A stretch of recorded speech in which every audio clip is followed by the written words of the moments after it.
March 3rd, 1995, Stansted Airport, London. A lanky Russian man in his late 20s steps off a flight from Moscow, passport in hand, eyes scanning the terminal. Vladimir Levin thinks he's on a quick business trip, but as he approaches customs, plainclothes officers from Scotland Yard close in. "Mr. Levin?" one asks. He freezes. Handcuffs snap shut. In that moment, the game ends. Levin isn't just a programmer from St. Petersburg. He's the architect of one of the first major cyberbank heists in history. From a dingy office in Russia, he infiltrated Citibank systems, siphoned $10 million through global wires, and triggered an international manhunt. The FBI had been watching, piecing together a web of transfers from Finland to San Francisco. Now, in a British airport, the net tightens.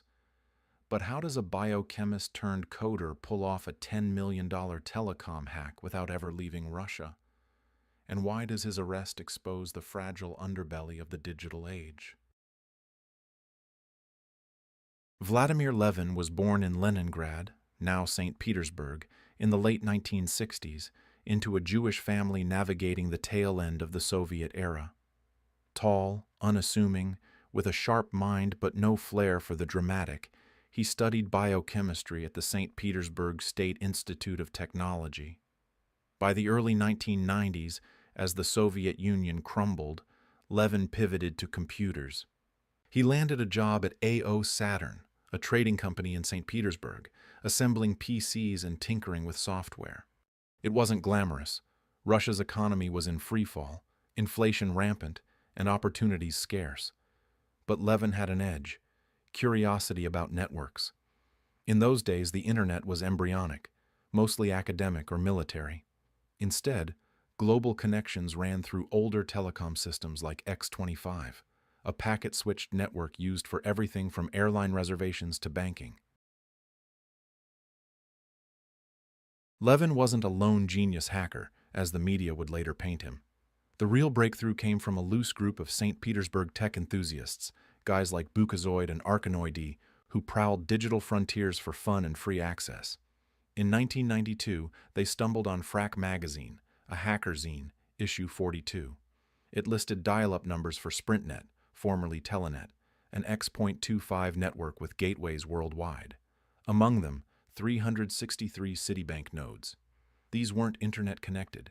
They were isolated telecom lines for the bank's cash manager system, letting corporate clients wire funds via dial-up from anywhere.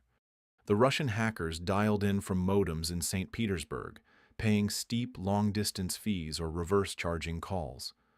Most nodes demanded passwords, but persistence paid off.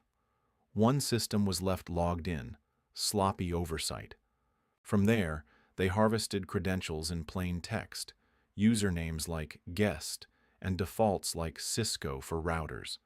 They mapped the network using scripts to scan services, hijacked sessions on terminal servers that didn't properly disconnect, and escalated privileges.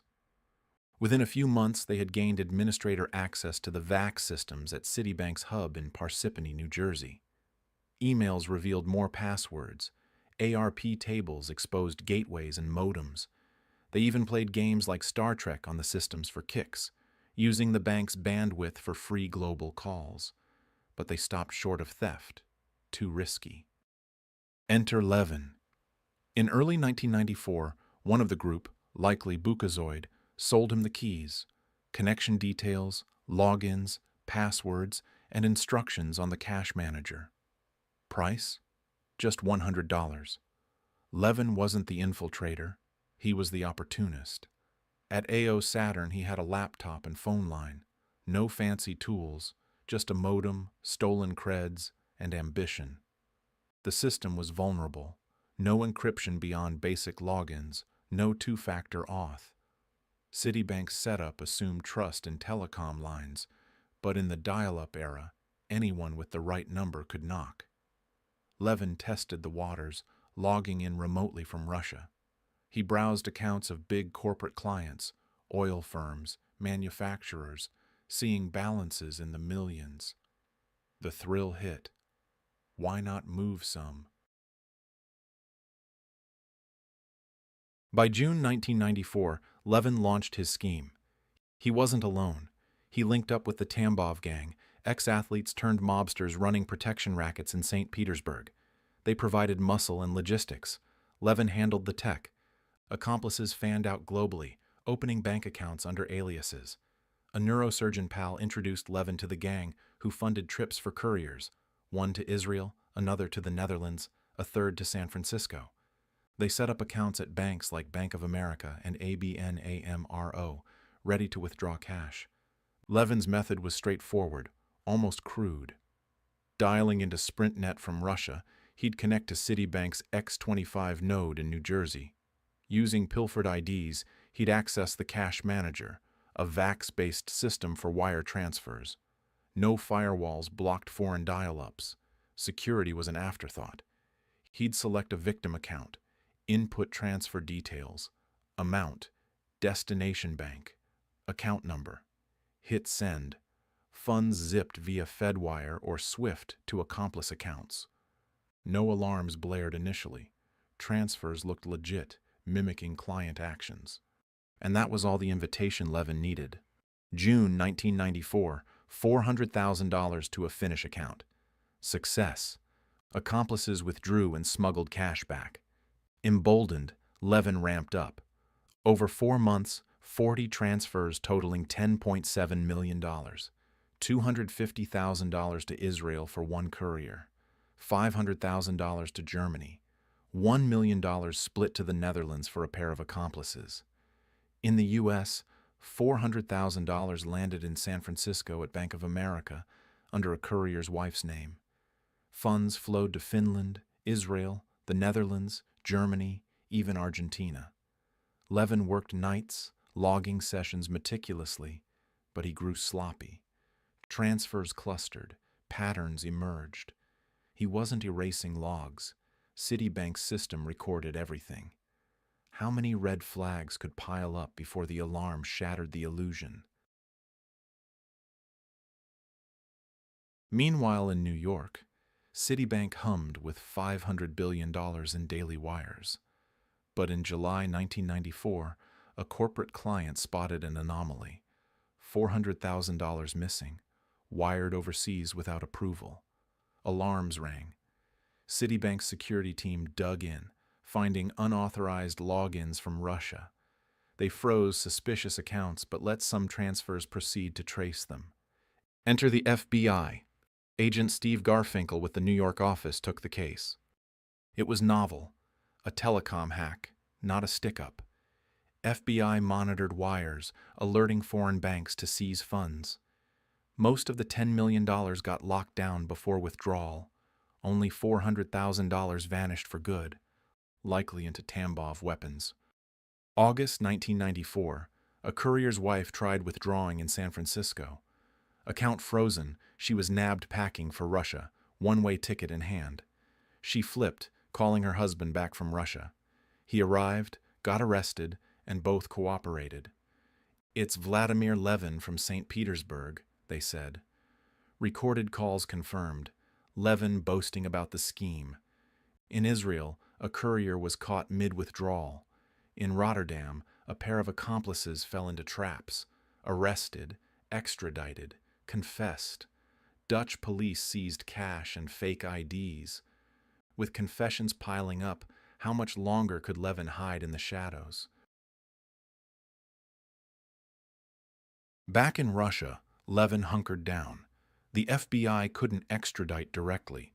Russia's constitution barred it. The FBI's only move: lure him out. In early 1995, they dangled an irresistible business opportunity in London. Levin, still feeling safe on home soil but ever greedy, took the bait. March 3, 1995. He lands at Stansted Airport. Scotland Yard pounces, tipped off by the FBI. Levin fought extradition for 30 months, claiming political persecution and anti-Semitism. UK courts rejected it. The House of Lords ruled against him in 1997. Extradited to New York that September. The trial was anticlimactic. In the Southern District of New York, Levin faced charges: conspiracy to defraud, bank fraud. He pleaded guilty to one count, admitting $3.7 million in thefts. The plea downplayed the total. February 1998. 3 years in prison, $240,015 restitution.